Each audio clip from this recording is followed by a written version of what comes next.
So, good evening, Lucas. I'm honored to meet you here today. I mean, I heard a lot about you. The turn that you made in your life from one side, 180 degrees to the other side. So, I'm not such a great follower on social media. I don't know that much about what's going on there, but from what I hear, you were very much anti-Israel, anti-Jewish people, and now you changed completely to the other side. So, first, I would like to ask you, what got you to begin with to become an anti-Semite in your past days? What triggered that? I mean, how did it start? And then tell me what was the turning point. I want to understand how a mind of an anti-Semite think, living in a world outside of the Jewish community, seeing it from what he sees on the media or on the internet. How does it work? Because right now we deal with a lot of different kind of anti-Semites. Some are real anti-Semite, some pretend to be anti-Semite. I'm sure you know who I'm talking about. Mhm. But with your past, there's no argument that you're very much anti, and now you're completely different. So let's hear the story if you can start with that.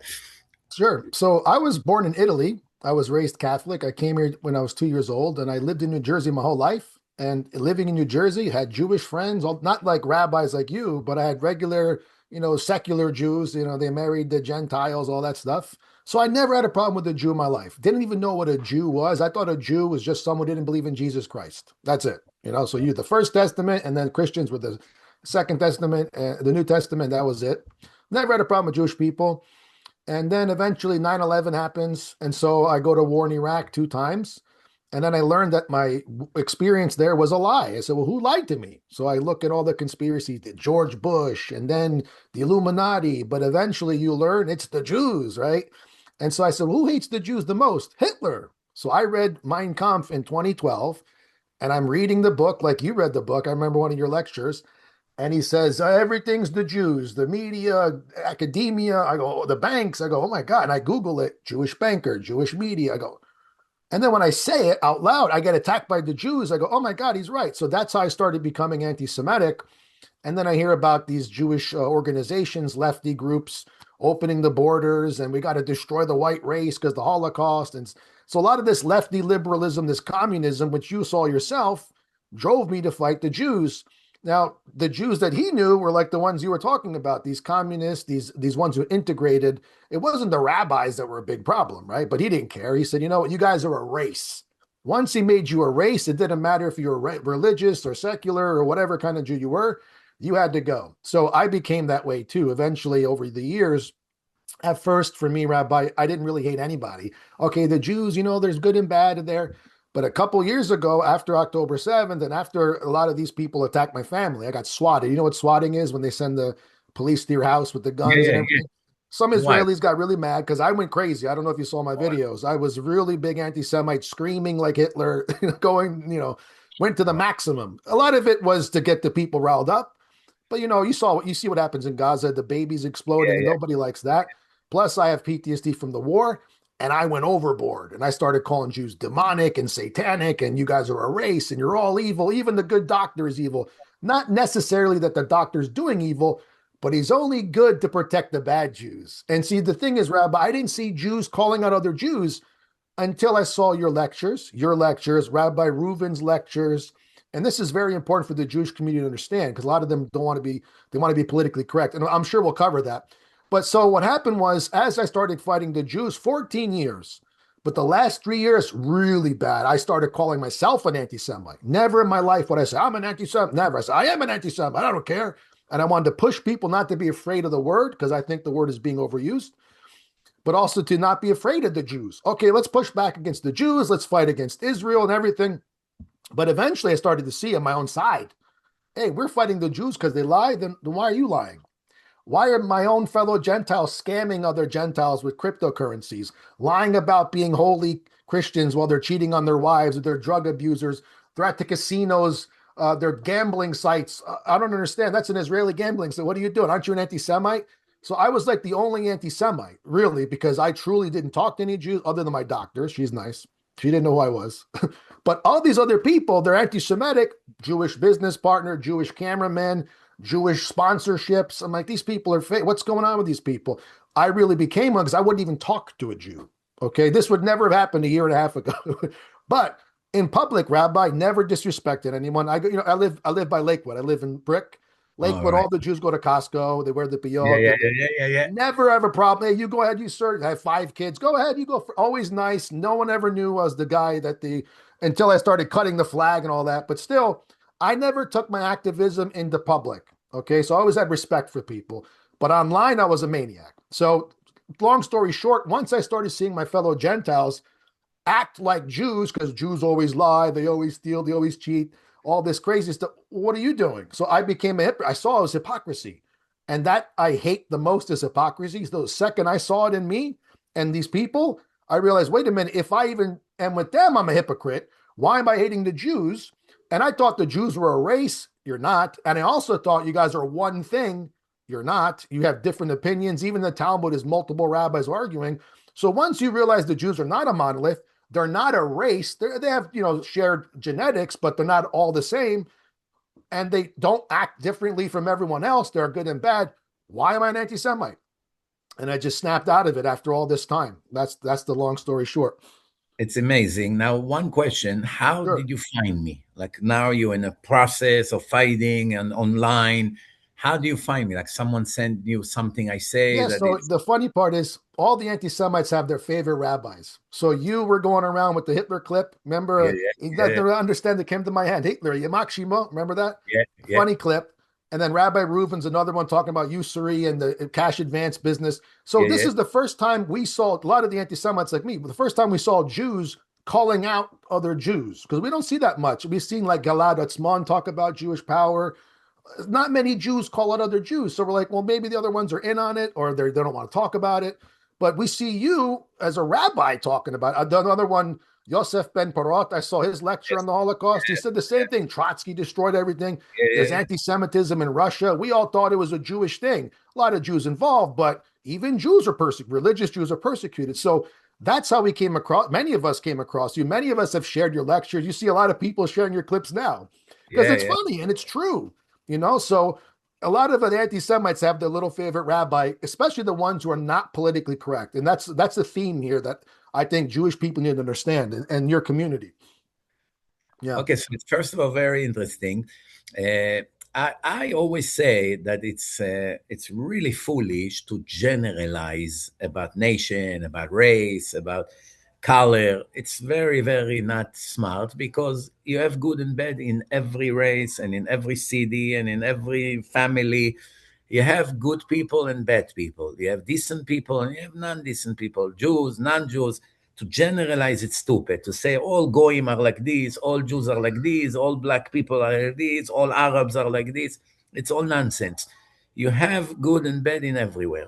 And even in the Torah, God speaks about righteous Gentiles and wicked Gentiles, idol worshippers and non-idol worshippers, religious righteous Jews and very wicked Jews, Jews who help the world and Jews who damage the world. By me, it's all about honesty. I cannot teach something knowing it's written otherwise. I can't teach something knowing that in the Torah it's written something else. It doesn't matter. I don't care. I'm not coming to represent right now one race or one group and defend them no matter how bad they behave. The opposite. I speak about agendas, I speak about ideologies. You have liberal Jews and you have liberal Gentiles. It's really nothing to do with race. It's the more academic the people are, the more anti God they are. Mm. The more anti-God they are anti-ethics of the divine ethics, the morality of God. They pro-abomination and they pro all kinds of things that God doesn't like. So whether they are Jews or whether they are Gentiles, you have lefty liberals everywhere you go. Mhm. And I spoke against them. So that's really what triggered a lot of the anti-Semite to realize, oh, there is someone with a yarmulke on his head as a religious Jew, and he said the same thing we say.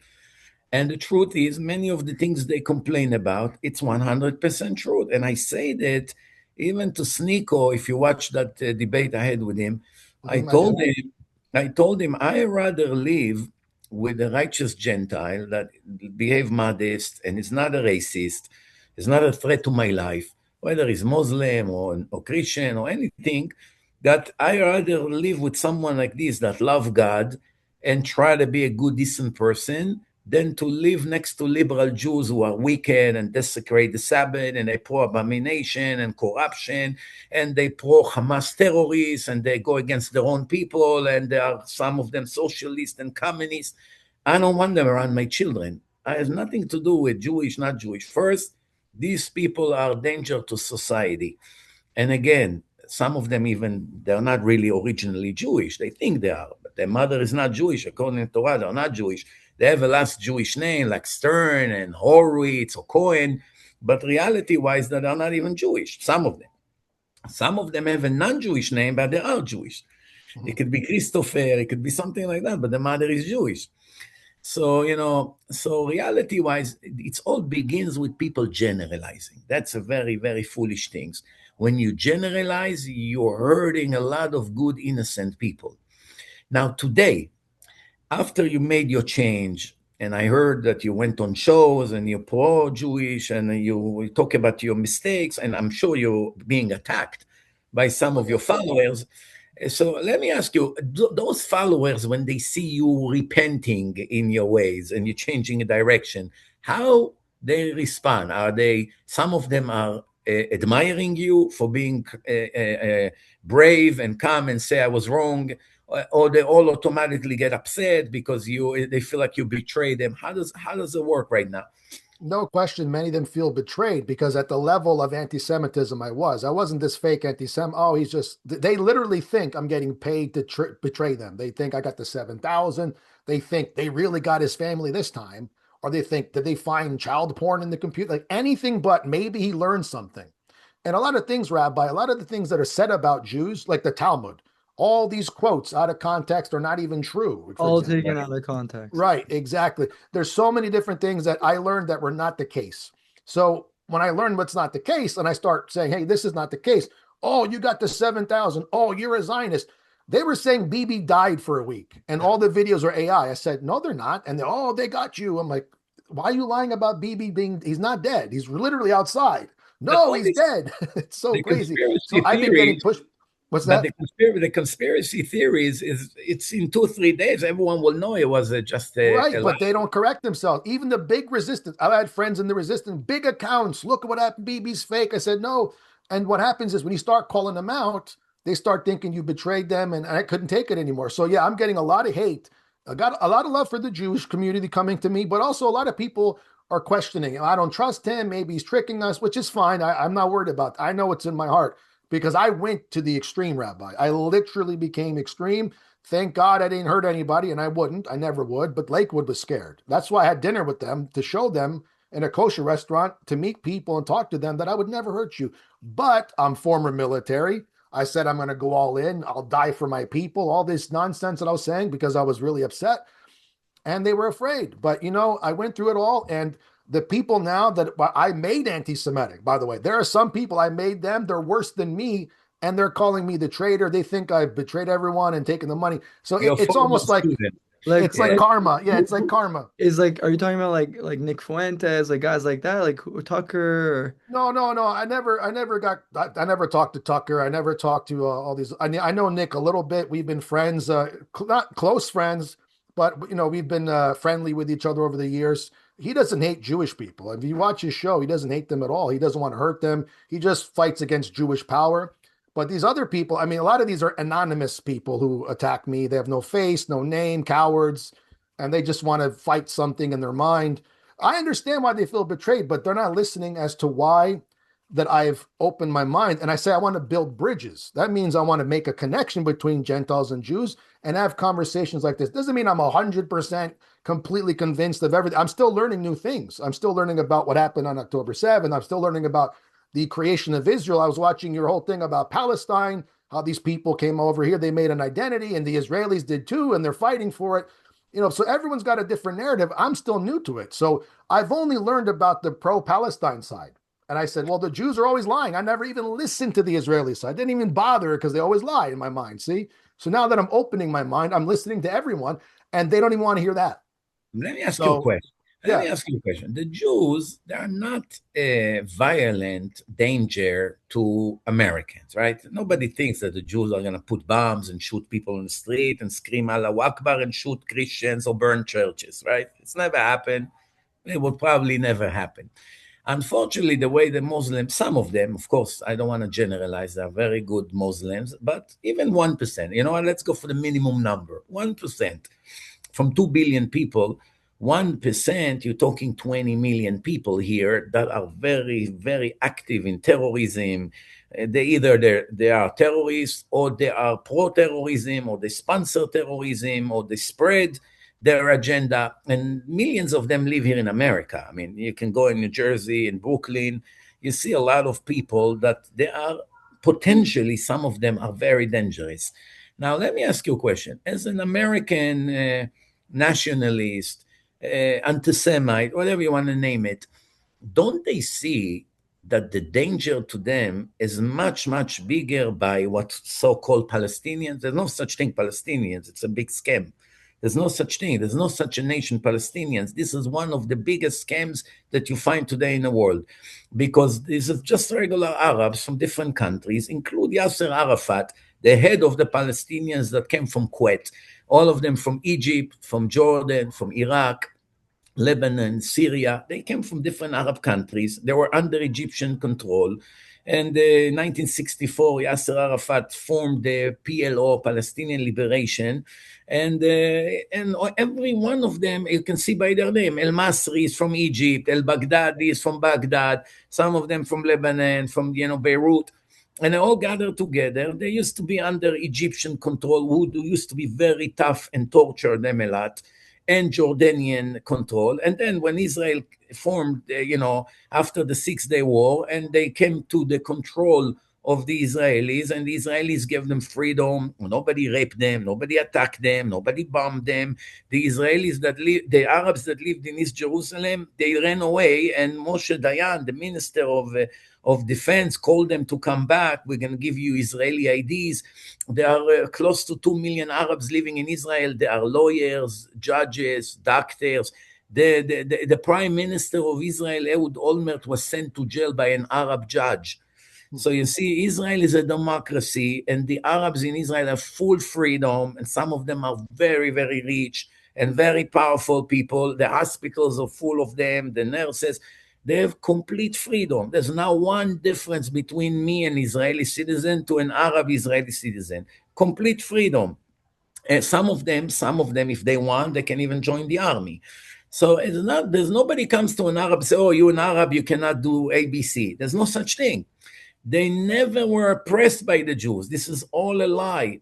So right now, they one day come after we gave them the entire Gaza area. We destroyed synagogue. We took Jews out of their home. We gave it to the Hamas, hoping to make peace with them. And in the entire time, for 20-something years, they dug tunnels, and they planned for the day that they slaughter and burn us all alive and rape the children in front of their parents. That's what they did on October 7th. So the conclusion of that, I don't like so much to talk about politics, but it bothers me that people have zero knowledge about the history. There is no such a nation, Palestinian. 99.8% of the Middle East belong to Arabs. 99.8% of the cake is yours. One crumb belong to the Jews, and they fight to take it away from them. You understand? Something here doesn't make sense. And now the Americans, not knowing all of that, what reason they have to support Hamas, to support Hezbollah, to support jihadists? Don't they know that they are building in America now cells to come and slaughter Americans and burn Christians and burn their churches, just like they do to the Europeans?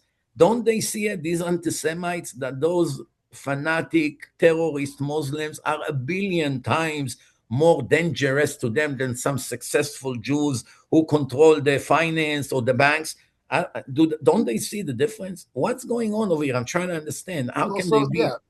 So you could say, the Muslims fight with violence, but what an anti-Semite would say, and what you learn from Hitler and everything, is that the Jews control the banks so they could starve your people, or they could start a war where you'll die 50 million people. So they see the Jewish threat more of an institutional financial threat where they could brainwash you to worship them and submit to them, whereas the Arab will come in and fight you literally. So it's a different kind of warfare in the mind of the anti-Semite. You see what I mean? But So now they're that's doing why. it undercover. Like, look at Mamdani, look at all these people. Like now Yeah, it's well, yeah, I'm not a fan of that, obviously. But I'm saying, to answer your question, why are the anti-Semites blind to this? They see Jewish power differently than violence. I don't think Jews have been that violent, but they have power to start wars. You see, so maybe you're not killing people in the street, but when the guy goes, you know what, we should invade Iraq, and we go there, that's a lot of people. So that's how they see Jewish power in that way. When you misuse your power, and I've heard you guys say this before, this is when the problems happen. When Rabbi Reuven did a whole thing about the cash advance business, when you're charging interest, the Gentiles, it's a crazy interest, it's going to be a problem. So that's why the anti-Semites see it that way. But there That are when many Gentiles who also give loans and charge high That's interest. right, Every credit charge yeah, 30% a year with revolving interest, and yeah. nobody cares So, about so for me, what I learned about the Middle East is that, for example, I said to my Muslim friend, "Where was free Palestine during the Ottoman Empire?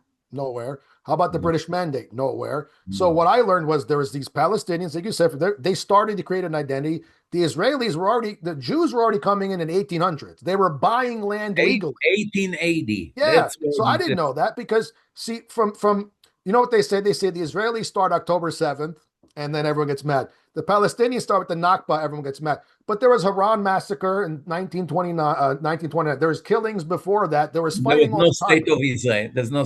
And what about the Muslim countries in the Arab countries on and off? They were attacking Jews and all Yeah. these things that they used to do. There was no state of Israel. There is You a know, lot. it's So for me, Rabbi, it's so complicated there. I go, you know what? What can I do? I spoke for the Palestinian children blowing. I don't think anyone likes that. I don't like what's happening there. Sure, the IDF made some crimes. I'm sure Hamas clearly did too. It's ugly. I've been to war twice. It's not nice. It sucks. But for me, I see the complication of that history, and I only got one side of it. So I'm still learning about the Israeli narrative as well. And I think, you know what? There's a problem there, and people are getting one side only, and that side gets all the emotion because you see these children. I mean, you have to see it when you see these babies blowing up, and some of these Israelis are in the chat room laughing. I'm like, what are you doing? Why are you laughing? You know what I mean? So some people get crazy. They say things like this, but for me, I've like, okay, this is a big like issue. I say, you have stupid people everywhere. Yes, And of course. when, Now, well, let me ask you this. one stupid Jew or Israeli will do something, then it will Yeah, hurt a yeah. million others. You know. Yeah. So for me, I've always been a two-state solution person, but now it seems like there's no chance. I don't know what you think of that. After October 7th, probably will That's what I not hear be. from everybody. Yeah, I hear Will from not be. everyone. That's the end We of it. can't take the risk. They want to burn us alive. They Yeah. rape women in front of their own children even, and in front of their husband. You deal with people that I mean, they could call themselves religious. What kind of a But you know, it's religion? funny, Rabbi, because a lot of the one lecture you said that in Israel, you're not allowed to have a rabbi come into the school and talk. It's Yes, anti-religious. So a lot yes. of people believe that Israel's an ethno state. It's all only Jews, and then you control everything. But you just showed that there's The majority Muslims. of the people in Israel are non-Jews. You have two Yeah, million Arabs. You have yeah, about Russian, Belarus, Ukrainian. mhm. More than a million of them that came. 960,000 of them were not Jewish, and now they have a third generation. They have already grandchildren. So roughly, it's about two and a half And million Tel non-Jews. Aviv is the gay capital of the world, Exactly. ironically. So first of all, So okay, so suppose the majority of the people in Israel are not Jewish. You have Druze, you have all kinds of people. You have Filipinos, you have non-stop different ones, yeah, Sudanese, Eritreans, about 150,000 of them. So altogether, yeah, but it's about half and half. And from the yeah, half that is Jewish, 20% are religious, 80% are not religious. Now, from these 80%, I don't know, 10, 20% are radical lefties, yeah, yeah, Bernie Sanders styles, the most wicked people in the world. They they abuse the religion, they abuse the yeshivas, they anti-rabbi, they control the Supreme Court, they control the courts, they control the schools, they control the colleges, they control the army, they control the police. We are in their hands. We are hostages in their hand. You understand? Just like you see in America, you don't see it so much because the Supreme Court have some Republican judges. But in Israel, you have 15 judges, all of them are lefties. They don't ever let a righty that to come to power. Once you get to certain rank, they begin with their nonsense and they crush the person until he quit. He cannot progress to any good position. Why? Because this is a liberal mafia. That's why I can stand them. That's why almost in every one of my lecture I warn against them, that they are the most wicked people. Again, you have wicked Jews like that, and you have wicked Gentiles like this in America. You have a lot of Democrats who are the same garbage. There's no difference just because one was born to a Jewish mother and one was born to Irish or Italian or black or whatever the case may be. It's the ideology of a person. People that have no fear from God, they never learn the Torah, they don't know the values of God, they're automatically pro-homosexuality, they pro-intimacy between people and animals, they pro-people walking naked on the street of San Francisco, they are pro-Iran, they want to surrender to Iran, they don't care that Iran will have a nuclear bomb, even though it's clear to everyone that they will dump it on New York, and they will try to dump it in Israel. Everybody knows it. People are not dumb. They're not hiding it. That they have a dream to wipe you and me together.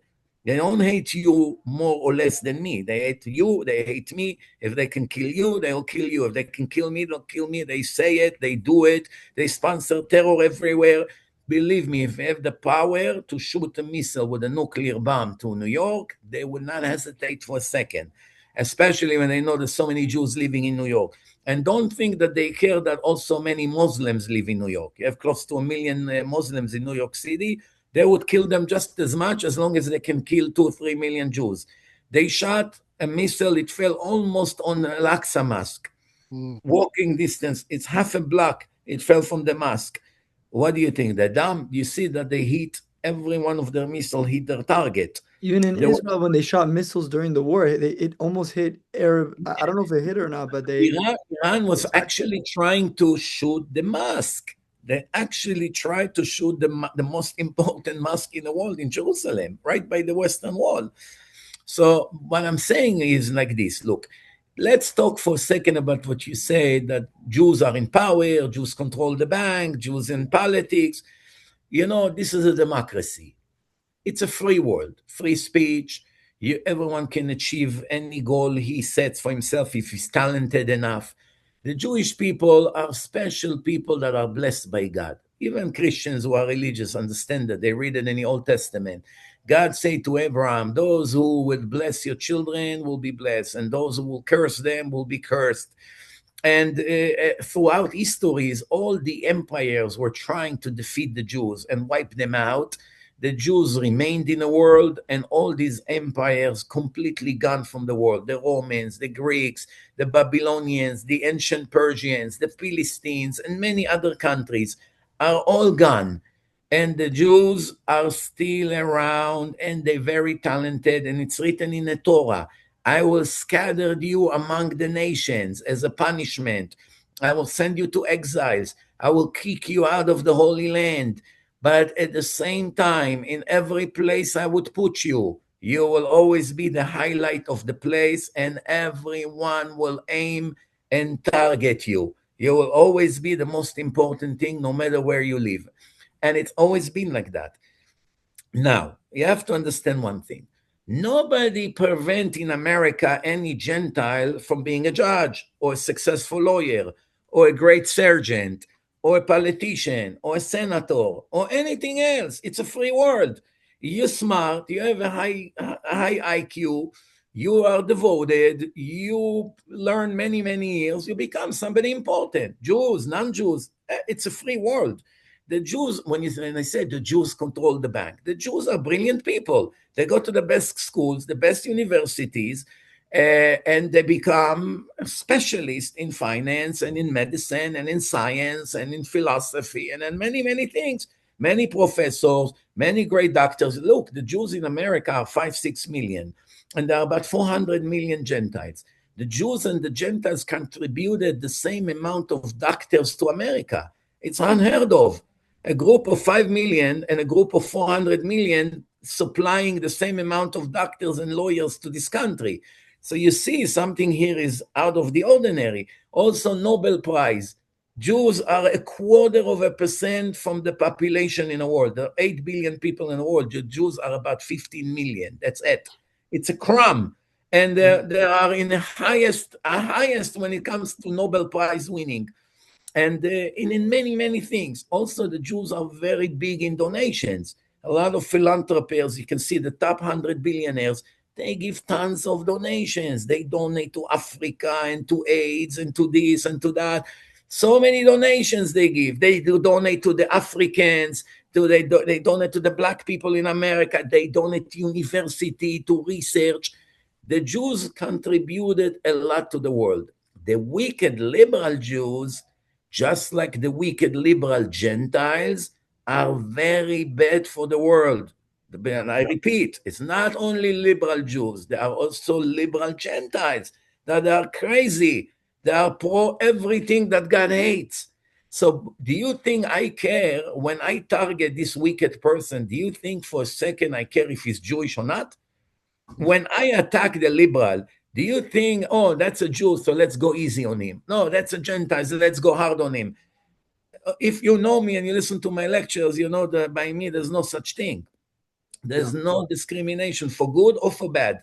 When the Gentiles are righteous and good and they God-fearing, I admire them and praise them nonstop in my lectures. When the Jews are like that, I praise them nonstop. When they are wicked, I attack their wickedness because it's going against the creator of the world. And that's something that everybody should do, not just someone like me. Every Gentile should do it. Every decent human being should do it, should condemn terrorism, should condemn abomination, should condemn all kinds of things that is anti-God. And you see that those liberals, everything God loves, they hate. Everything he hates, they love. I'll give you an example. Take a liberal person that screams in a university, from the river to the sea, Palestine will be free. First of all, he doesn't know what Palestine is. He doesn't know it's a made-up name by the Romans 2,000 years ago. He thinks that the Arabs are real Palestinians, but they're not Palestinians. The Arabs from different countries. He doesn't even know from which river to which sea. He's screaming like an idiot. Sponsored by Qatar. And you see this idiot, this Jew, the liberal Jew from the university, this liberal, screaming next to an Arab terrorist who stands next to him with a Palestinian flag, and they scream from the river to the sea. Now, this Jew is such a fool that he doesn't understand that if he will be 1 minute in the hand of these Muslim terrorists, he will burn him alive, this gay liberal. He's going to take him and burn him alive. Or So throw now him off you a roof, or throw him off a roof. throw him off the roof or whatever. So the question is, how can a person be a liberal, pro-gay and pro-abomination, and at the same time pro-Hamas? How can it be? The answer is, it's a huge contradiction. If you're pro-Hamas, you hate gays. If you're anti-Hamas, you love the gays. If you love gays, you cannot be pro-Hamas. You know, you love democratic countries that give the gays rights like everybody else. But if you go to Gaza and you are gay, in 1 minute you can be dead and your entire family can be dead. So the question is, how can you stand in a university, a gay person and a Muslim Shiites, both of them scream from the river to the sea, and this liberal doesn't think if these Muslim will take over America, the first person he will chop his head off is me. So you see that there is no logic here. It's just whatever God hates, automatically they hates, even if there's a contradiction. So God hates terrorists who burn children and rape women and shoot people on the street and hit them with a car and put bombs and terrorize the life of so many people in the world. God hates these murderers. And at the same time, he hates abomination. That's why a liberal will be pro-terror and pro-abomination, which is the exact opposite of each other. And from here you see that to be wicked, don't look for logic. You're either with God, automatically you train yourself to love everything he loves. And if you're anti-God, you hate everything he loves. And that's exactly how it goes. And I hope that all those anti-Semites will know the difference between the good Jews and the bad Jews. And when they speak, they should just add one more word: the liberal lefty Jews. Right. When they say it's not fair to say the Jews, because most of the Jews are not like that. 80% of the Jews, especially in Israel, are on the right. They respect the religion, they respect God, they're not anti-God. The 10-20%, those who torture us, actually reflects also on Gentiles in America, because you see them, how they fought President Trump, how they, in a university, they have this liberal agenda. Like I say, they are a danger to the world, not just to Americans. And these Well, a people, lot we of should Jews in our country, Rabbi, in my country in America, there was like 70% of them were liberal, Democrat Jews. That was, I think, the issue. So now the I think after, non-religious, the non-religious one, yes, but yes, religious, yes, and almost yes, none of them is a liberal. Almost right. none. Not even 1 or 2% of religious Yeah. Jews are liberals. Remember, the religious Jews are all on the right side. They're not pro-abomination. They're not pro-terror. They're not. They don't have this crazy agenda that people walk naked in the street and the world will turn into a zoo. It's only those educated ones, extra educated. The more they are in the academy, the more wicked they become, because the academy for hundreds of years declared their religion as their enemy, whether it's Jews, whether it's non-Jews. Academic people are fighting their religion. They fought Christianity, they fighting now Judaism, and they also fight Islam. Why? Because they're afraid what will happen, because they would lose the freedom to do abomination like they want to do. You understand? So they are mutual enemies of every God-fearing person, Jews or non-Jews.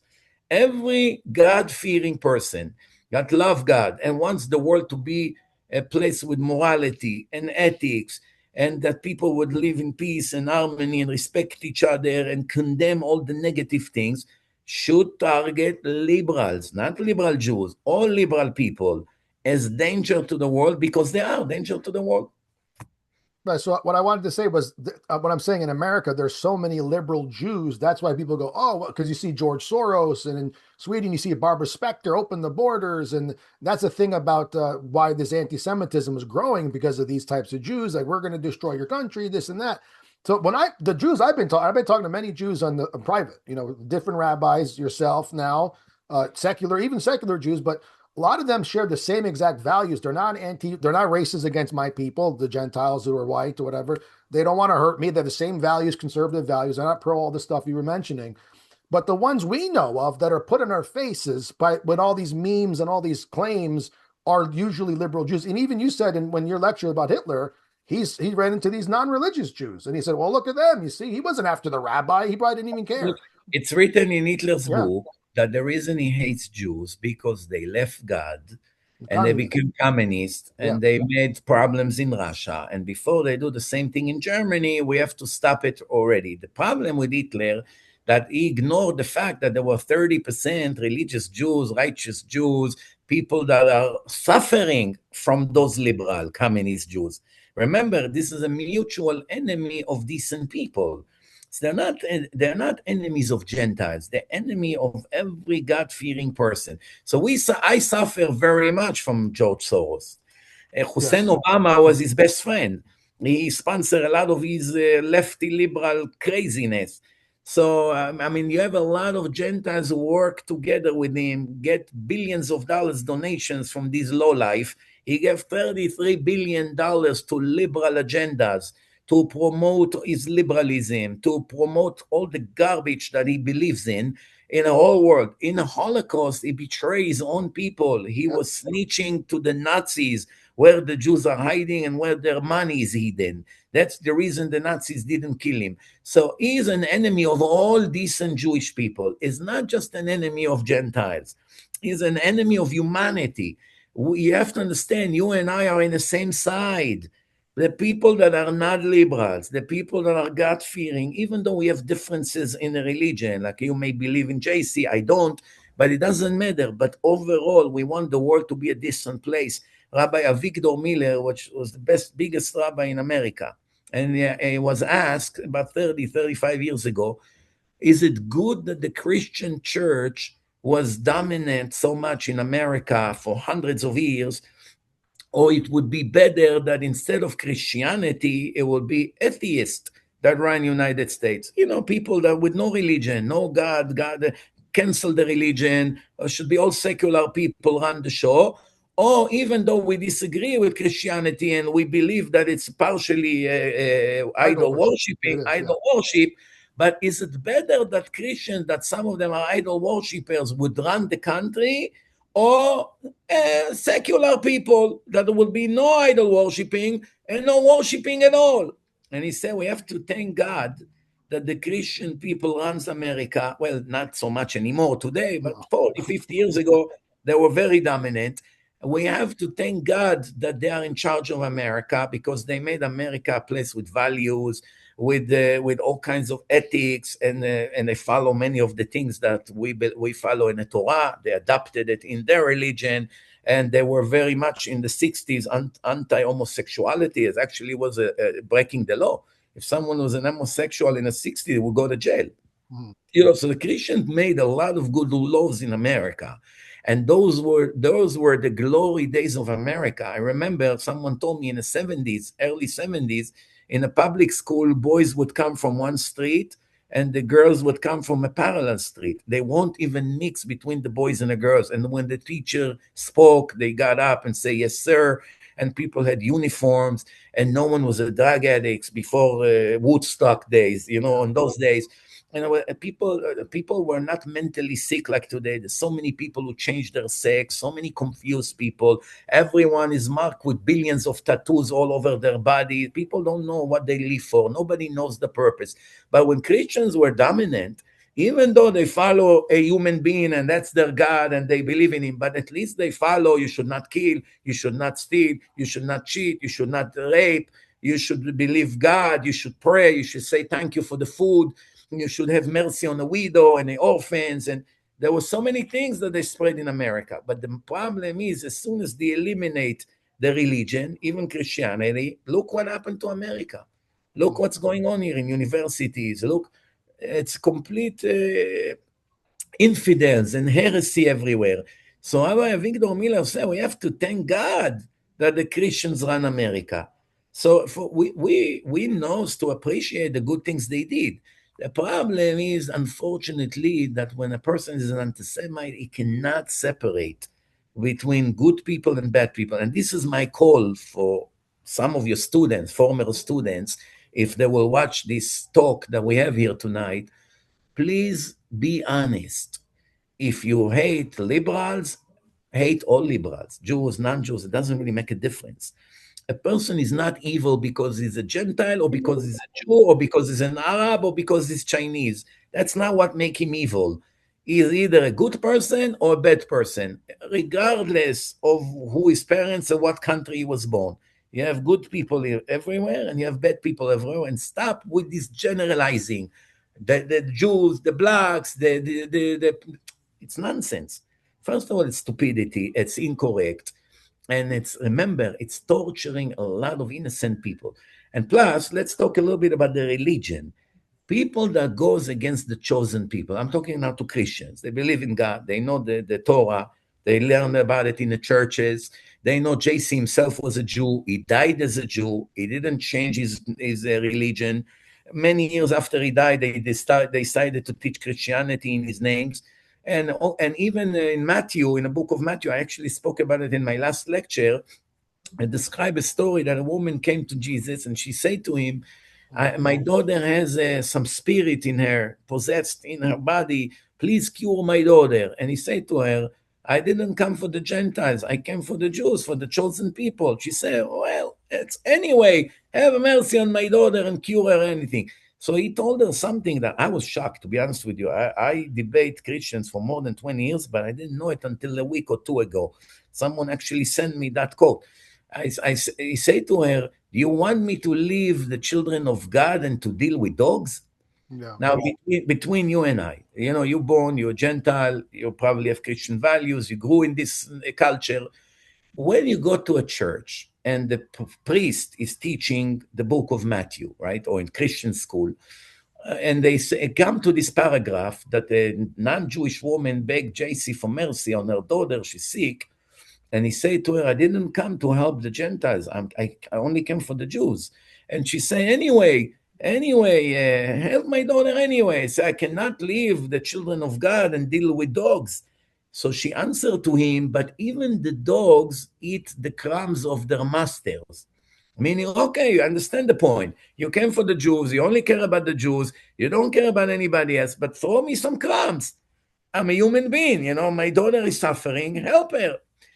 If I would be a Christian, if I was raised as a Christian and I come to a Christian school and the teacher will teach that in a class, that will be the end of my relationship with that religion. Because if the person that I idol and call him the Son of God or the Messiah, and in the book he's calling me a dog or compare me to the Jews, that the Jews are everything and I'm a piece of animal, I wouldn't be able to worship such a person. Right. By I the mean, way, I was Catholic, so I no longer am. I mean, I don't know. I believe there's maybe something out there. I don't know what it is. So for me, it's just like there could be some. I don't know if God is an entity, a person, or is not an entity. I'm not sure. So I'm agnostic. I don't call myself an atheist. I think that would be silly to say there's nothing going on. I think to me it's a mystery. Which I have a question exactly. So let's yeah, suppose a Noahide does yeah, all the laws, but yeah. he doesn't believe that Hashem is God. Maybe there's something out there like a God. Is that a Noahide or not a Noahide for that Not a person? kosher noachide. He So it needs has to okay, it Because has he's to be not Hashem one of exactly. the Noah first to believe in. first rule for noachide to recognize the God of the Torah as the God of heaven and earth, the creator of the world, that revives everyone, gives everyone oxygen to breathe and food to eat and wives and children and all of that.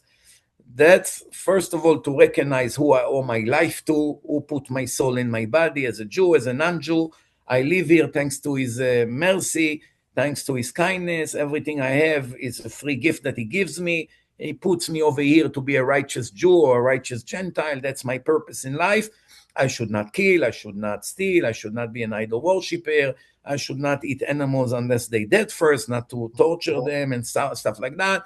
I should obey the court and the police in my country, the way we made constitution and all of that. And when a person not to commit sex crimes with the seven closest relative, like brother, sister, mother, and no homosexuality, no intimacy with animals, and not to be a racist, not to hate people because of their nature or where they came from, and that's it. And when those Gentiles die, they go to heaven. They don't need to be Muslim. They don't need to be Christian. They don't need to be Hindus or Buddhist or thousands of other cults that came out after Judaism. None of that. And between you and I'm sure you're already doing it. Probably you're not a thief. You probably understand the world as a creator. You're not a murderer. Even in the days you were anti-Semite, you were not I would violent. never, yeah. And now when you come down, you're for sure not going to But kill anyone. Rabbi, I like to take the mice and I put them in the ketchup and I'm just kidding. That's in I'm just China. joking. They eat the mice when they I move in the know kitchen. it. Listen, that is crazy. I That's can't a believe sin it. for a Gentile. Yeah. You see, by the way, you should know the anti-Semites, they are very good manipulators. For instance, they cut a part from my lecture and another part and put it together, and they cut everything in between, or what I said before. This was a 3 hours lecture with so many explanations. They cut 1 or 2 sentences and they put a headline. I give you just Yeah, the last. 6 billion people. I know. Yeah, the I've six seen people. I 6 billion. say there's no executions for Yeah, yeah. 2,000 years I and no know. Sanhedrin. We're not allowed to hurt anyone. We cannot execute no Jews, no Gentiles. Of course, all of that they cut out. But And I that's my say, point, Rabbi. I started seeing them do this about yeah, the Talmud, about, oh, yeah, you could have a exactly. 3-year-old. No, no, no. But That's about if a 3-year-old is molested, is she still okay for the, they Yeah. take out all the context. They take out your clips, other people's clips. And then I'm like, why, how are you lying about this? It's right here in the Safari. You can look at the whole picture and look at it. What are you doing? just And that's recent, why just I call them out. in the last maybe not even a week, someone sent me a clip. Maybe Aaron sent me the clip, and it says on the clip, when you look at it, it looks not good because it says our Nick Fuentes showed it in his show, the last show, I guess. He said that. You hear me speaking on a video, Gentiles are stupid. All they care about is bars and sport and Yeah. women, and they don't care about values and this. And then Nick Fuentes comes and says, right, we are stupid. We should learn from the Jews to be smart. They care about things. They're successful. There's a reason for it. Oh, but I never say Gentiles are stupid. I say some Gentiles are stupid, but And the some left and out of the don't forget sentence. the Jews are also stupid who also And do I speak about the stupid Jews that does the same thing. everybody does it. So he says, oh, when Rabbi Mizrachi say, don't be like a goy, he means we are stupid. No, that's not true. The Torah say, if you see brilliant goyim, brilliant Gentiles, believe in it. Chokhmah bagoyim ta'amin. If you see wisdom among the Gentiles, don't be surprised. There are many, many brilliant Gentiles. So that's nonsense. I speak about when I said to a Jew, he became completely a goy, meaning no yarmulke, no, not observing the Sabbath, eating whatever he wants, dressed like a non-Jew. So you look at him on the street, you have no idea that he's Jewish. That's what I mean. You became a goy. Goy just And means nation. It means nation. I know it. Yeah, listen, I've learned oh, so it's much about a it. Gentile, a nation. So when I say to a Jew that used to be religious with, I don't know, beard, yarmulke, whatever, he's observing the Sabbath, and one day I see him on the street, no yarmulke, no nothing, eats in a non-kosher restaurant, and I say to my friends, oh, this guy became a goy. I don't mean a goy is a bad person. I mean he's no longer a religious Jew. Yeah. That's it. Well, let me So ask you this, Rabbi. So is Judaism, they say it's an ethno-religion, because you said it's through the mother, right? So there's got to be some genetics to it, right? yeah. And is it not genetic? Okay, because No, because I thought it was, you could convert and you're not genetically yeah, related. your soul changes, right? You're literally your soul. Okay, before conversion. Naturally, Yeah. look, if you do a DNA, you may find that you have Jewish DNA, but it doesn't mean you're Jewish because it Right. can come from your father's side. Yeah, like Victoria Newland, her father is Jewish, her mother is not Jewish. So she's halakhic law, she's There's not a Jew. 100% a non-Jew. There's no Okay. half a Jew. Like some people in America say, I'm Yeah, half yeah. Jewish. There's no such thing. If your mother is Jewish, you're fully Jewish. If your mother is not Jewish, you're fully not Jewish. When I spoke to Rabbi Reuven in private, 4 hours, funny conversation. I said, Yeah. so the converts, he goes, if you convert, we actually love you more in a sense because you chose a life that you weren't born to have. It's in the Torah, Essentially. more to love the God says it in the Torah 36 times. Yeah. They have to love the convert, respect them, don't take advantage on them, don't deceive them, help them, because God loved the converts. God is their parents. They don't have parents anymore. They left their old family. They joined the Jewish community, different language, different lifestyle. If we don't take care of them, then it's a crime. So if I will not give love to a Gentile who converted to Judaism, I'm a criminal. I'm violating the obligation that I have from God. If I attack him, needless to say that I'm a criminal. If I'm racist towards him because he's black or looks oriental, that's a crime. By the way, that's a crime against all people, even not converts. See, If that's a I big, don't, yeah, go ahead. so that's one of the big issues because a lot of people think Jews are an ethnic race and then you have to be through your mother, otherwise you're not Jewish. There's that halakhic law, but that no one can convert to Jews and therefore you guys want to rule the world by yourself or something. That's the conspiracy. No, You see what I mean? everyone is welcome to join Judaism. There's hundreds of thousands of converts in the last 50 years in the world. Everywhere you go, there are even Arab converts, many American converts and European converts and Oriental converts and many black converts. I myself was involved with more than 2,000 conversions of Gentiles, and I can tell you that at least 100 of them were blacks. Dozens of them were Oriental. Most of them were Americans, Europeans, all kinds of things like that. But so first of all, remember, racism is a crime for Jews. It's a crime for Gentiles. You're not allowed to hate people because of the color of their skin or the accent or what country they're born. You're supposed to love the righteous people and you should stay away from the wicked people. And regardless what they are, Jews or non-Jews, stay away from the wicked and from their agenda and from their ideology. Endorse, support, love the righteous Jews, righteous Gentiles. The Torah say, by the way, if you come to a Christian, you tell them, I want to be a good Jew. I want to be a decent person. I want to pray to God. I want to love God. But I don't want to accept JC as the Messiah or the Son of God. But I'll follow everything. Can I go to heaven if I won't become a Christian? No. If you don't accept JC, you're going to hell. Only JC can save you from hell. Okay, you come to a Muslim.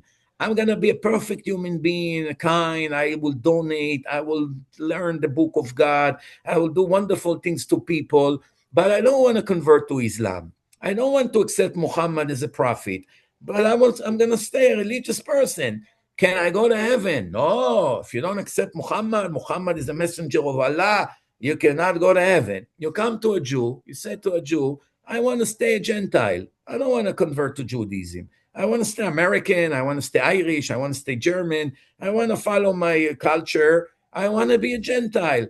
Can I go to heaven without converting to Judaism? The answer is absolutely.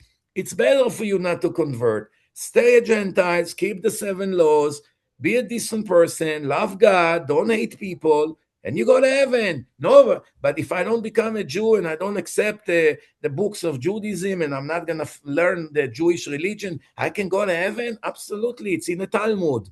The Gentiles have heaven of Gentiles, and they go there, and it's a wonderful place, and it's eternal. And the Gentiles will come back to the world in the resurrection of the dead, what all the prophets talked about. The righteous Gentiles will be to see the arrival of the Messiah and the rebuild of the temple, and there will be many wicked Jews who will not be there. There's no discrimination. Some Jews lost their share to the world to come, and some Gentiles have a share to the world to come. So you see, we come to the Gentiles and we say to them, we are not missionaries. I'm not after you to hunt you to come to become Jewish. The opposite. I recommend to everyone, and I'm doing it now publicly for the 5,000th time, stay a Gentile. Be just a righteous Gentile. Don't follow man-made religions. Forget about all these nonsense who came later, because it takes me 5 minutes to prove to you that none of it is from God. That's why I have famous debates. If you still think that Christianity is the book of God, watch my debate with a Christian professor. If you think Islam is a book of God, watch my debate with Sneako and many other And Torah lectures and like science. Torah and Science, my film Torah and Science. I speak there in part 1, the mistakes in other religions, which I prove it cannot be from God. And by the way, you should know one thing. Christians and Muslims should have been the biggest fan of the Jewish people, according to their religion. If you want to be a devoted Christian, if you really follow what's written in the evangelist book, Luke, Matthew, John, Mark, all these books, you have to be a huge admirer of the Jewish people. Like in the book of Matthew 5, verse 17 to 19, JC said to his followers, I did not come to contradict the Torah or any one of the commandments. Anyone who change one commandment of the Torah and will teach differently to others will be cursed by the kingdom of heaven. I did not come to change. All of you must follow the Torah.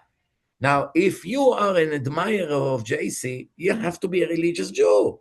Even though you don't convert to Judaism, as a Gentile who admire JC say to you, there's no permission to change one of the commandments of the Torah. And to the best of my knowledge, Christians do not follow any one of the commandments of the Torah. They don't follow it. So if that's the case, something here is off. Same thing Muslims.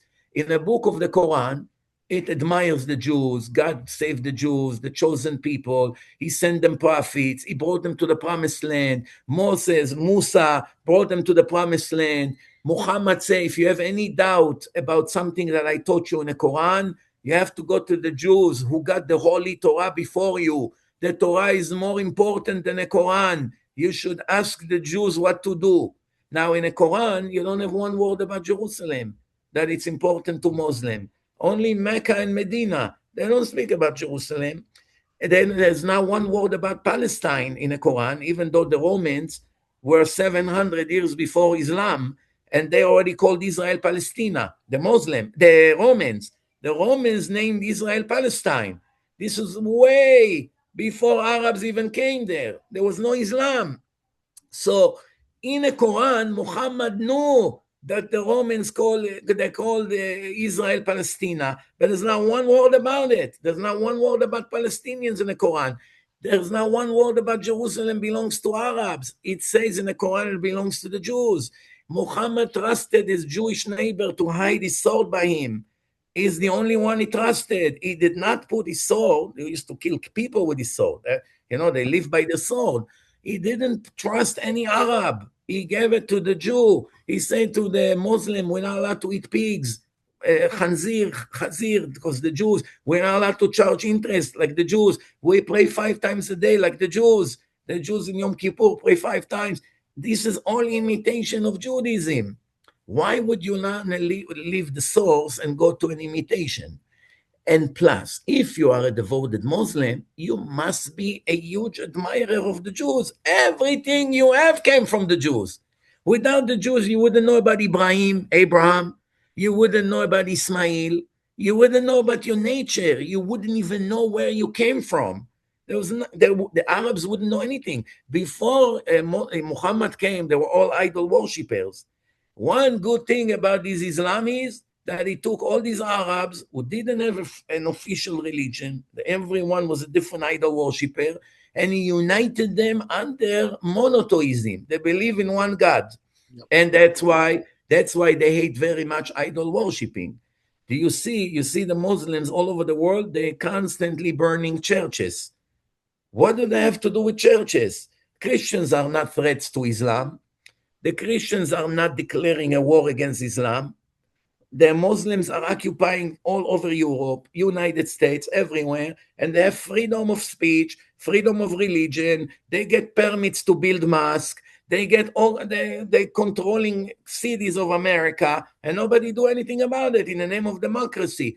Why would they burn churches? They just burned in Canada an ancient church yesterday or today, something from hundreds of years old. They burned the church in Paris. It's hundreds of years old, the famous church, the Notre Dame, the church. They burning churches, ISIS. They're burning all kinds of idols. Why? Because they're learning in the Torah how much God hates idol worshipping, how much he hates statues. One of the commandments is you should not have any images, statues of animal, of people, any kind of statues. When they see statues, immediately they come and they smash it and they burn it. All of these things, where did they get it from? Muhammad copied it from Judaism. So they should have been the biggest fan of the Jews. Their greed to take the little piece of the Holy Land, even though they have 99.8% of the Middle East. You have 99 point, it's like a father that has $1 million and he wants to leave it to his 2 sons. So he gave his first son 980 million, right? And 980,000, and he gave the other son 20,000. 980 to one son, 20,000 to the other son, and the one that have 980 is suing the one for the 20, torturing him, putting bombs in his house, trying to shoot him, spreading propaganda against him for many, many years. Where is the logic here? Even if the land of Israel, even if they believe it belongs to them, let go already. You have 99.8% in your hand.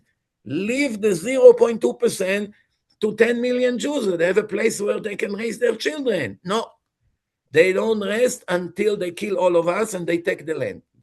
Does it make sense to you? Rabbi, anti-Semitism is the most illogical hatred, and at the end of the day, you know why Jews like us don't, get scared of anti-Semitism? Because it was all predicted in the Torah. Hashem said, when I scatter you, wherever I scatter you, you're going to be under, it kind of hinted to Islam and Christianity, the gods of wood and stone. And under those places you're going to be always trembling, always scared. You're not going to be, why? Because at the end of the day, anti-Semitism is a way of God uniting all the Jews. We fought with each other. We stopped keeping the Torah, and Hashem unites us. Yeah, I mean, when you see so many people hates us all over, then it unites us. We know we have to take care of each other.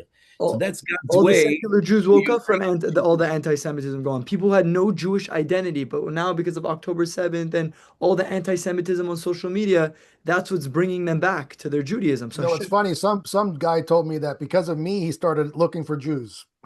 I scared him into it. Well, that's the thing. A lot of the religious Jews I speak to, they look at anti-Semitism differently than the secular Jews. Yeah. Right. They just say, they're just jealous of us. Exactly. And that's the only reason. It's the most, when we're rich, they hate us. When we're poor, they hate us. When we're communists, they hate us. When we're it's the most illogical. I want to tell you something, Lucas, and it's a good advice for you and where you are right now in your life, and to those who follow you and those who used to follow you. The anti-Semitism is a decree from God. This is our punishment. We deserve a punishment, and God ignites many, many Gentiles that have all kinds of Nazi ideology to target us. It's Muslims, it's Christians, it's others, okay. But which Gentile individually will be an anti-Semite or not, it's not determined. Every human being has a free will. You have a free will to be a righteous person and not to hate and not to attack and not to spread propaganda and lies, or to do it. It's up to you. You can be a righteous person, you can be a wicked person. Now, the Jews, if they decree to suffer by God, it will happen one way or the other. If all the Gentiles will say, you know what, let's stop with our anti-Semitism, let's not hate the Jews anymore, let's love them, let's appreciate all the help they gave us all these decades here in America and help science and help the economy and save us in 2008, and when the crisis came and Ben Bernanke actually saved America from a total chaos by bailing out 19 banks, and he stabilized the situation here. Otherwise, the United States people will kill each other on the streets. So let's admire the Jews. Let's admire their religion. Let's admire them because God loved them, and he made a covenant with Abraham, Isaac, and Jacob. If all the Gentiles will repent and it will be like that, if we deserve a punishment, we will have a pandemic. We will have all kinds of other problems. If we need to die, we will die. If we need to leave, we would leave. However, when the Gentile choose to be an SS soldier, to be a Hamas terrorist, and to go and shoot Jews or to burn places and to attack them, he's going to be severely punished for it. It could be that without that, he would be a righteous Gentile, but that's going to mess up everything for him. He would lose his share to the world to come. So now a lot of Gentiles made mistakes. They followed you. You were their guru. You gave them all kinds of ideas. They admire you. You're an intelligent guy. You spoke to their logic and they figure out, let's be a follower of Lucas, Now when you change and you reevaluate the things you used to say, you can say to all your followers, look, every Jew and every Gentile have to repent daily. Speak to your God whenever you are, in your house, in your car. Say, dear God, I'm a Gentile, I'm not a Jew, I was anti-Jewish, I don't know, I have this disease, I'm an anti-Semite. I'm allergic to Jews, I'm jealous with their success, I don't know, maybe I'm jealous with their religion, maybe I'm jealous that they are the chosen people, maybe I really believe that they're hurting me by controlling the banks, or that they are doing all kinds of bad things in Gaza, whatever the case may be. Every Gentiles have to tell God, please help me to be a righteous Gentile, not a racist, not to hate people that don't deserve to be hated, to be always good, positive in what I do, and I'm asking you, God, if I ever went against your chosen people and hurt them in any way, first of all, I apologize, and second, I'm asking you for help. Help me, just like I'm asking you to cure me and to find me my soulmate and to give me children and to help me financially. Now I'm asking you to help me to repent. Make me normal. I don't want to hate people just because of their race. I want to love righteous people, Jews and non-Jews, and I want to stay away from wicked people. Everybody has to ask for it. We have to pray for things. We cannot take it for granted. Just because someone proved to you that anti-Semitism is not logical and you should not do it, it's not the right thing, it fills you with rage, that's one thing. But you still need to ask God, forgive me for what I've done. Now, I know you say to me, well, I'm not a religious person. I don't believe in God. I don't follow God. I don't follow Christianity and definitely not Judaism. So I recommend you to watch my film, Torah and Science. I'm giving you homework. I've seen a little bit of it already. Really? I've already seen it a If little you bit. don't mind, watch the whole thing. You don't have to watch it in one day. Yeah, put an hour a day, let's say half an hour a day. Watch the entire thing. After you watch it, you will know there is a one God who created the world. All of us are created by him. He runs the show. He decides who will live, who dies, who will have money, who will not have money, who will be healthy, who will be sick, who will get married, who will not get married, who will have children. Everything is in his hands.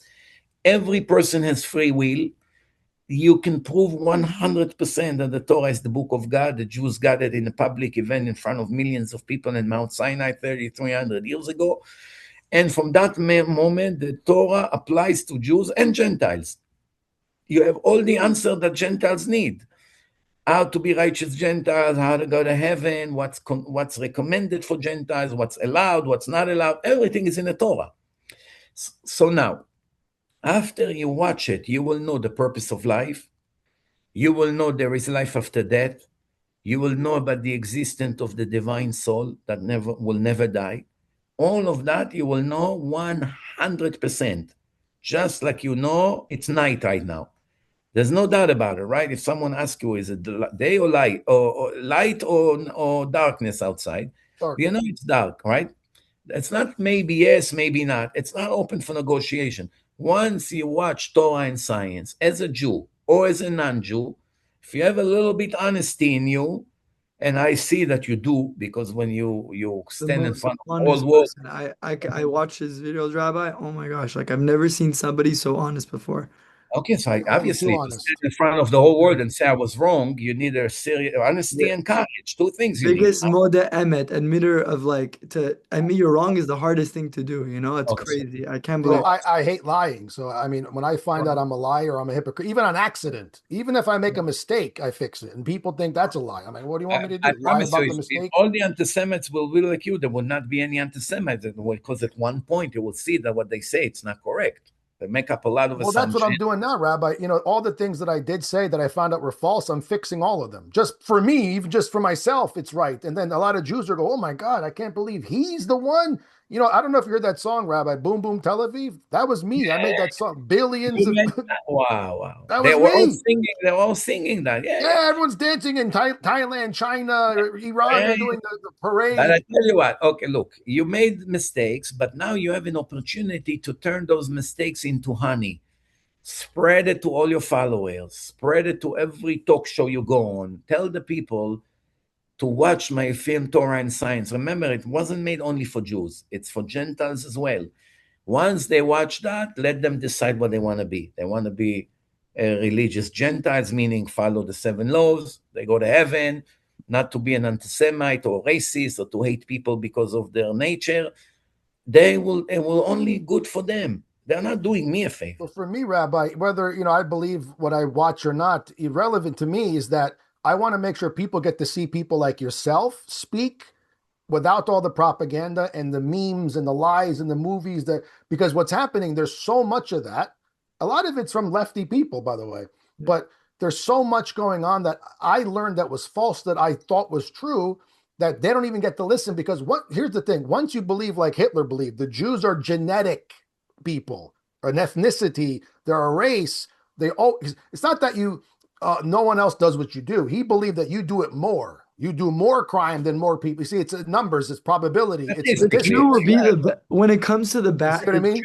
The Jew is an extremist. When it comes to the bad, if they don't have Torah and mitzvot, they're going to be the worst when it The comes to the bad. worst criminal, right? When it Exactly. comes to, but at the same time, though, they can use that extremism to be the best, right? So it goes Yes, both ways. But I always like to say, just with everything, don't judge Judaism by the Jew. Judaism Yeah. is that's right. perfect. The Torah says the best things If, possible, if but the a Jew Jew might go, not always live up to the Torah, you know? if a Jew go and steal, that means God say you're allowed to steal. No, If of a Jew course not. murder someone, that Right. means Judaism allowed to murder. No, no. Obviously, you know that, right? Yeah, of So course. I mean, I tell you what. First of all, I had great time speaking to you. I always admire honesty, and I just encourage you to watch my film Torah and Oh, Science. I'm All going to of watch it anyway. I like you, watching your stuff. I watch do it for like your watching own it. good, but then Right. you will have tools when you speak to other people. It will give you more idea how easy it is to prove there is a God, and He runs the show, and it pays for every Gentile to leave the Jews alone. Nobody asks you to come and kiss their hands and to hug them and to love them and to send them gifts. No. At the same time, stay out of the controversy, out of the all kinds of propaganda. It doesn't help the Gentiles. In the end, they will be punished for it. Many of them are naive. They just follow, the sheep follow the shepherd. He takes you to a cliff, and everybody falls down the cliff. It doesn't pay for them. Trust me. All they have to do, God, please forgive me. I forgot. I got hundreds of emails from a lot of anti-Semites. I told me, you open up my eyes. I feel even today, I got an email from someone. I didn't even remember it. It was cursing me all over in email, wishing the Jews to die. I forgot about it. Today, he sent me such an apology email. You have to see, it was literally, you can see in between the lines that he was crying when he typed that email. In the end, this is someone who makes repentance. in the end, everything goes after the end. If we were doing bad things, but in the end we repented and we asked God for forgiveness. I'm sorry for what I've done. I'm sorry for being an idol worshiper. I'm sorry for hating people just because of what I heard in all kinds of nonsense social media. I want to be a righteous Gentile. I want to make you happy. I want to go to the next world. I want you to be proud of me. Just like the Talmud speaks very highly about the righteous Gentiles. Do you know that the Talmud said that a Gentile that learns the laws of God is equal to a high priest kohen in the temple, inside the temple? I Do didn't you know know that. that? On Yom Kippur. On Yom Kippur, that's the most important person in the world, Wow. according to the Torah. A Gentile that is decent and righteous and follow God and obey and 77 Noahide laws. respect the Torahs and all of that, like a Kohen Gadol. Kohen Gadol, it's from all the Kohanim, the family of Moses. The highest one is Kohen Gadol. His brother Aaron in the Torah was the Kohen Gadol. The Talmud compare a Gentile that is righteous to the most important Jew in history. Do you understand? This See, you we don't don't hear hear. that. We hear the word. We hear you can kill the Gentiles. You can do this. You could do that. But I, that's what the I have a lecture. I have a lecture about righteous Gentiles. You should watch it. Righteous yeah. Gentile. I made it years ago. Look, when I say that according to the Torah, 6 billion people are idol worshippers, and according to the Torah, they Yeah. deserve the death penalty. At the same lecture, I said that today there's no execution. We don't execute desecrators of Shabbat. We don't execute gays. We don't Yeah, execute. it says that about Jews who break Shabbat also. Do you agree I with it? speak Well, look about at Jews, that some you of know what I them. found Yeah, it a just very means disres. it just Hashem just wants to show us how bad that thing Well, is. I mean, remember with you guys with Matan, this Yeah. guy is Jewish and he Yeah. brings unkosher food in front of you, disrespecting you. That made me. Uh-huh. I didn't like that. See, Yeah. but you know, you Targum. said to him he's going to be punished even more because he is a Jew and he's Yeah. not doing his religion. You see what I mean? Absolutely. A Gentile is allowed to eat anything that is not kosher. He has no obligation to eat kosher. But to put the food in your face, Rabbi, that was disrespectful. Yeah, Very but He disrespectful. tried but to do to be funny. You want to I get know, but but it's still. I mean, it's just come on. I want to give him a little bit of benefit of the doubt. I think he's only 17 years old. When Is people he? are He's young. 17, yeah, he's like I think 18, 19. 18. He's a secular Jew. He doesn't know Listen, anything. I'm sure if we check our history when we were 16, 17, Yeah, 18, yeah. we did some things that one day we will be wondering how could we have done it. Okay, give him a few Sure, sure. years. He will mature and he will realize, and hopefully one day we'll see him repenting as well. But right now, you know, he's very hungry for views, for publicity, probably makes money of all this Burger King sponsoring his show. He may have Burger his money of it. Sometimes it's addiction to get views. Some people will Yeah, sell their fame, mother money. for Yeah, the publicity, you know? it But you is. know, It is. the reason I wanted to, I'm glad you looked for me. I was shocked you even came to talk to me. I saw your video because you went on Living the Chaim. A lot of Yeah. people started cutting your clips of you speaking. There was a video of you like speaking about Rabbi Mizrachi and Rabbi Yaron, He and then I said it. saw, I yeah, wasn't aware of it, yeah, yes. yeah, I started sending it to Rabbi, and then I said, like, what? I saw you on Living L'Chaim. I'm like, oh my gosh, like that's crazy, and it's so low key. You know, like, I don't know, like they're not like a lot of people. I don't know, maybe because they don't like Rabbi Mizrachi. They don't want to say like Rabbi Mizrachi because they Well, think that's the Rabbi issue, Mizrachi is Aaron. You know what it is, causing Rabbi? anti-Semitism, and the reality is, no, he's just telling people the truth, and people don't like it. And the fact Well, that, let me yeah, reinforce because Rabbi Reuven did a lecture in New York and he mentioned me, and this guy was angry with him. Well, my son watches you. I forbid him to because you make anti-Semites. And Rabbi Reuven goes, "Well, I just woke up this one." He because so yeah, I told Rabbi Reuven in private, never be politically correct. I don't care what these other rabbis are saying, the ones that you even Politically know that correct are means to be a liar. There's no other exactly. word for it. So when Politically anti-Semites correct means a liar. right. So Remember this. when anti remember I told you that you guys are famous in the anti-Semite circles because you're not lying about what Jewish people did wrong. Where the Right. secular goes, oh, we never do anything wrong. It's all the Gentiles' fault. No, you guys go, no, we made a mistake. We're the ones who became No, wicked. And we're that's far what's from needed, being Rabbi. perfect. We're claiming to be perfect. That's stupidity. Right. Who So will buy that? Who will buy that nonsense? You don't know. We that's perfect. why, to me, to stop anti-Semitism truly from becoming like me is to learn the Jews are not a monolith. Okay, they don't have one plan and they're all the same.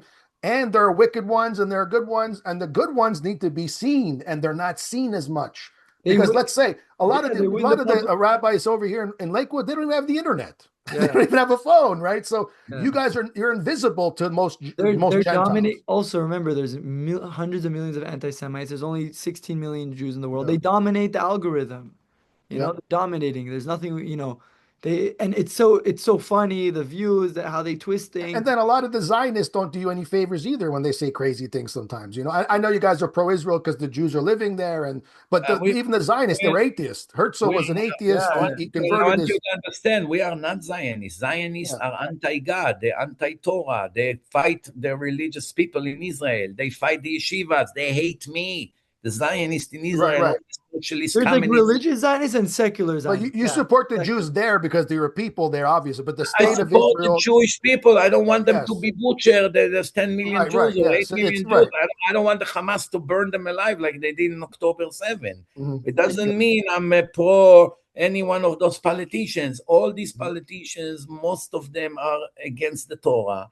They desecrate the Sabbath. They eat not kosher. They don't pray. They don't do anything. They don't follow Judaism. Yes.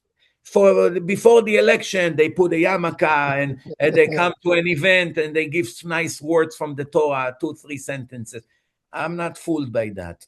You Right. understand? But I don't look at the politicians or the Zionist movement or the Israeli army. Yeah. I look at righteous people and wicked people. And again, like I said, I don't care, Jews or non-Jews. I love righteous Gentiles. I love righteous Jews. I don't like wicked Jews. I don't like wicked Gentiles. Nothing to do with Jews or Gentiles or the color of the skin. Righteous or wicked. That's what God said in the Torah. Stay away from wicked. Stay away from idol worshippers. Stay away from murderers. Stay away from abomination people. It did not say only if they're Jewish or not Jewish. Idol worshippers in the Torah, it's death penalty to a Jew and to a Gentile. To Right. both. You understand? So there's no discrimination. And every Gentile can become a Jew. If it's, oh, the Jews, they're special, God gave them everything, why not me? Become a Jew.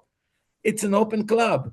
It's not a closed club. I mean, you can be a righteous Gentile and go to heaven, and it's a lot It's easier. easier to be a Gentile and go to why do all the work? 16, A 13 lot minutes. easier. 6. Exactly. But I'm saying If to the someone Gentiles, wants to convert, like we want to make sure they're legit. That's why it's such a hard process because they want to Yeah. make sure a person's doing it for the right motives. You're not passing out flyers like these Yeah, Jehovah Witnesses. Come over here. It's like, okay, get out of my because if house. the you're guy not doesn't keep Shabbat, doesn't keep kosher, and then he Yeah. wants to convert, he's gonna mess himself over. We don't want to mess anybody over. We want to make sure the person is actually capable of doing the basics before they. many Gentiles wanted to convert to Judaism. I convinced them to just stay righteous Gentiles. I told them, look, it's going to cost you more money. You have to move to Jewish community. You're going to pay double rent. You have to put your kids in private school. And, what do you need? It? Just be a righteous Gentile. You go to heaven. That's it. And a lot of them were convinced. But some of them actually say it's like a reverse psychology. The more you tell me, no, stay a Gentile, the more I'm insisting to be a Jew. Okay, if a guy insists, I'll help him to be a Jew. I answer all the Gentiles. I respect every one of them. I got maybe over 1,000 emails from Arabs in the last month, Muslims from all over the world. I answer almost all of them with respect, with sources. And by the way, you should know, I'm surprised over it. I got over 1,000 emails from Muslim, and now one of them wasn't disrespectful. All of them spoke with respect. And usually, when I get from Christian, 99% of the emails is with respect, and they speak and they give respect. Do you know who the only one who disrespect? The Jews. liberal Jews. The liberal Jews.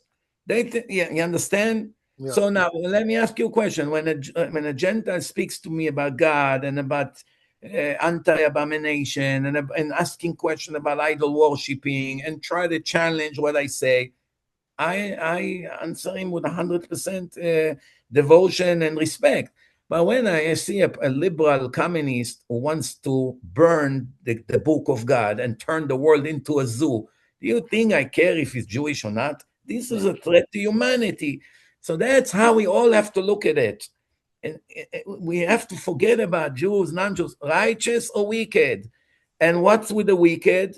As much as we have to stay away from them, at the same time, we have to open up their eyes. bring them closer to the Yeah, a truth. lot of them don't know any better. They grew up, most of Jews, they grew up secular. They grew up like we call it. There's like idea in Judaism, tinok shenishba. They grew up like a baby without a Jewish education. They don't know any better. It's a A lot baby of the that was liberal kidnapped. Jews, a Yeah. lot of the liberal Jews. I met so many of Some these of those people. They're liberal so Jews, their parents, ignorant. They know yeah, the nothing about Judaism. They never read the Torah in their lives. They went to like reform school that they taught them the Bibles, all a bunch of cute stories, and then they left in third grade. And now for the rest of their lives, their Judaism is from the perspective of a third grader. Like Right. it's just with anybody, Jew or non-Jews. okay, People are not concept educated. People don't the want to concept that he's talking about is like when a baby was kidnapped by non-Jews, like in the old days, they used to kidnap babies, let's say. So he grew up as a non-Jew. He doesn't know he's Jewish. He doesn't know that he was kidnapped by his parents. Can God punish him for not being a kosher Jew? How? He doesn't even know he's Jewish. Right. So he has no idea that he has to observe the Sabbath and to eat kosher. So this expression applies to many Jews today, even though they are not kidnapped literally by the Gentiles, but their parents sent them to secular schools. They grew up about talking about evolution. We came from the monkeys. There's no God. There was a big bang, and all kinds of nonsense. And then, of course, they're gonna hate religion. Of course, they'll be liberal because their parents push into their head. You have to be a doctor. You have to be a lawyer. You have to be a scientist. Don't have any empathy or sympathy to religion. And those people, unfortunately, are also a victim of society.